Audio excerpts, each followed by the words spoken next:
It's a difficult situation if your home has been damaged in a flood or a fire and you're dealing with those issues. It's not necessarily a good situation to have. So certainly I can understand why some people pull their hair out whenever they're dealing with an insurance claim.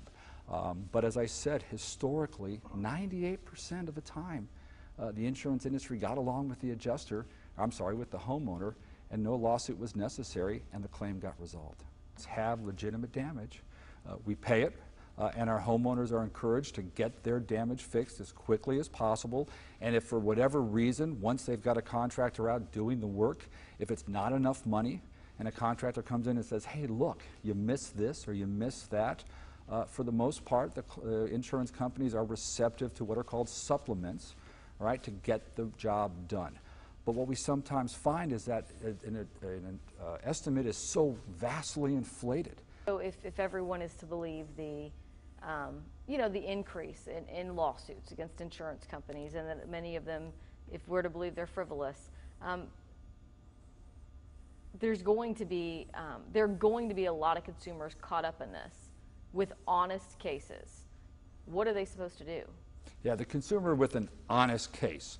I will continue to argue that when that consumer presents a claim to the insurance company, it gets paid in the vast majority of the time. If there is a dispute and they don't believe they're being treated fairly, they've got a number of things they could do. They could file a complaint with the TDI. If a homeowner doesn't believe that they're being paid properly, they can reach out to a public adjuster and have a public adjuster help look at the policy, look at the estimates that are being provided, and advocate on their behalf.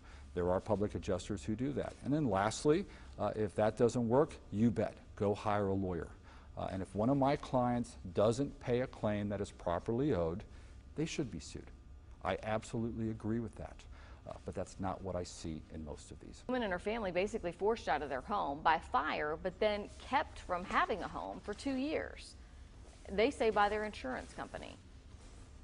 Yeah, and I don't know the specific facts of that matter, but I will tell you that my experience with my insurance company clients is that they get out there, they measure it, and they likely had, in this situation, a good faith belief that the damage could be fixed for the amount that they offered. And if that was not a good faith determination by that insurance company, then I don't fault the homeowner for suing them. But I bet, because this is what I typically see, that the insurance company in that situation truly believed that we have measured the damage consistent with estimating software that everyone uses, and the damage can be fixed for this amount. And that's the typical situation. And had they found a contractor to do it for that price, their house would have been promptly fixed and they would have been back in it much quicker. We're not talking about, $50,000 apart. We're talking about tens of thousands, if not close to $100,000 apart. Mm-hmm.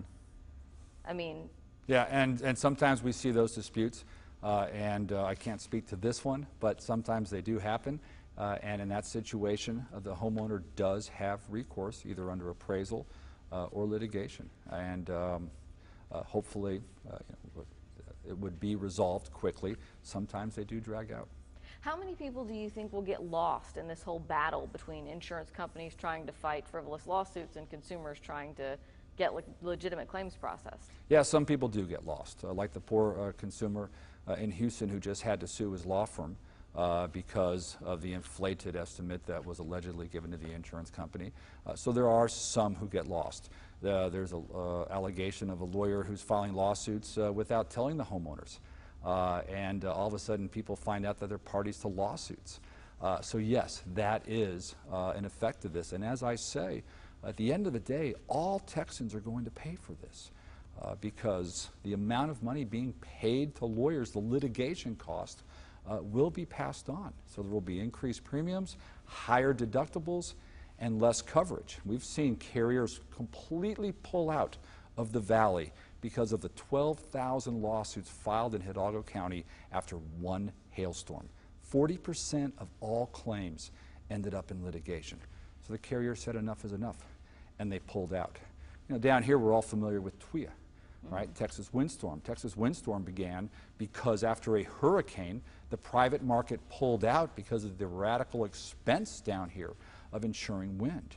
We joke now about THIA, the Texas Hailstorm Insurance Association. And if something is not done to fix this problem, we may end up with a similar situation where we have to have a government-type body come in like TWIA to ensure that all Texans have hail insurance.